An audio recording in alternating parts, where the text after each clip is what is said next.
তোমরা মেসিকে ফলো করো, তোমরা নেইমারকে ফলো করো, ফলো করবা একজনকে। টি-20 খেলা হয়, বাংলাদেশ হেরে যায়, পাকিস্তান জিতে যায়, ইংল্যান্ড জিতে যায়, ভারত জিতে যায়, দক্ষিণ আফ্রিকা নেদারল্যান্ডের সঙ্গে হেরে যায়। তোমার মধ্যে কত ধরনের জল্পনা কল্পনা, এই দেশ ওই দেশ, কত জল্পনা কল্পনা, কত সাপোর্ট, ব্রাজিল আর্জেন্টিনা কাতার যাবে বিশ্বকাপের খেলা দেখার জন্য এখনই পাগল।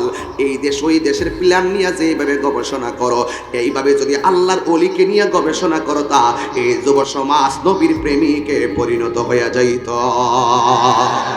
হাত তুলে বলেন না ঠিক কি না বলেন, সন্দেহ আছে? যুব সমাজ, তোমাকে রাসূলের পদাঙ্ক অনুসরণ করতে হবে, ঠিক কিনা বলেন? লাকাদ কানা লাকুম ফি, তেলাওয়াত করলে কি খারাপ লাগবো নাকি আবার রাত্রেবেলা চিল্লাচিল্লি শুরু করছি?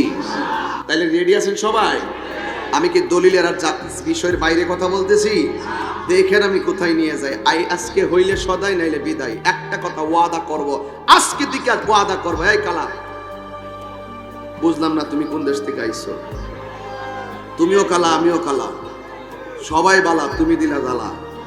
বসো, লইর না। আর যদি 1 নম্বর সমস্যা তৈলে যাও, উজু করে আবার আয়ো।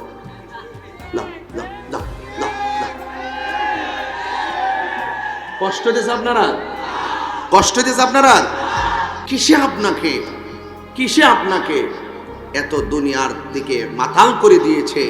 একটাই কারণ, আমরা কাম মানে হলো প্রলোভন। আমরা বিভিন্ন প্রলোভনে পড়ে গিয়েছি। কেউ দুনিয়াদারির প্রলোভনে পড়ে গিয়েছে, কেউ ক্ষমতার প্রলোভনে পড়ে গিয়েছে, কেউ নিজের আমিত্ব, নিজের অস্তিত্ব, নিজের নৈতিকতাকে বিসর্জন দিয়ে শয়তানের পদাঙ্ককে তারা অনুসরণ করতে চলেছে।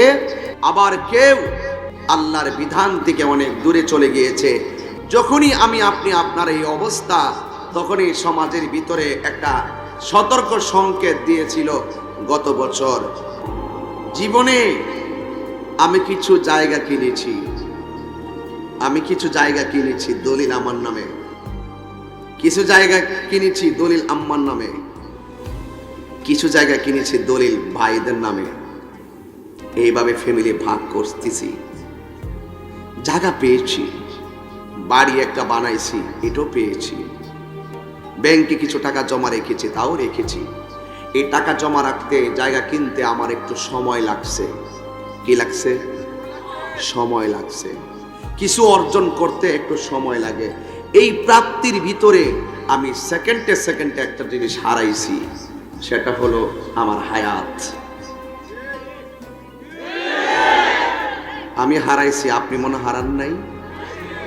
মানে সবই পাইতেছেন, একের পর এক পাইতে একটু সময় লাগতেছে, কিন্তু কন্টিনিউ আমি একটা জিনিস হারাচ্ছি, সেটা হলো আমার হায়াত। আমি এই যে এখানে প্রাণ কোম্পানি আছে, আছে কিনা বলেন? এই প্রাণ কোম্পানি, জীবনে অনেক কোম্পানি, অনেক ফ্যাক্টরি, অনেক কিছু দেখেছি, অনেক কিছু কিনেছি, কিন্তু হায়াত কেনার কোনো ফ্যাক্টরি নাই। একটা কথা প্রায় শুনে কইতাম, এখন ভাবিলে কি হবে গো, যা হবার তা হয়ে গেছে। জীবনের অনেক সময় আমরা নষ্ট করে ফেলাইছি। কথা বলেন ঠিক কিনা?